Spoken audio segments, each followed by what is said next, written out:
And now, few former African leaders have the credibility to effectively speak about democracy and good governance on the continent, but former Botswana President Festus Mogae is one of them. He recently addressed an audience at Ghana's embassy here in Washington. The former president drew a sizable audience to hear his message about Africa's progress toward achieving democracy. If Botswana was an exception, it's no longer an exception.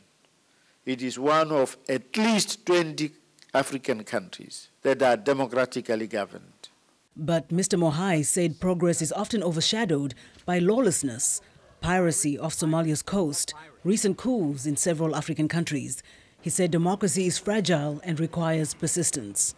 It means that we should advocate for more democratization, for responsible government, for good, democratic, accountable governance. Mr. Mogae is the latest recipient of the Mo Ibrahim Award, which recognizes good governance in Africa. He left office early to help smooth his successor's transition.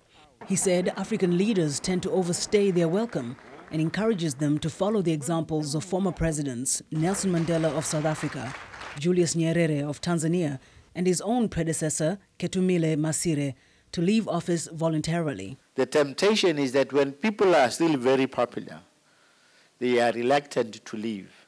And yet that's the time to leave when people still want you. That's the way to ensure you leave a legacy. Liberia's former First Lady, Rosalind Bryant, echoed Mr. Mogae's message, but she adds more African leaders are stepping down. It also paves the road for future leaders that are coming in, like he says, not to overstay in power and lose their vision. Many in the audience say they were impressed by Mr. Mogae's frankness and his extensive knowledge of the challenges afflicting the continent. Amadou Ba is Senegal's ambassador to the US.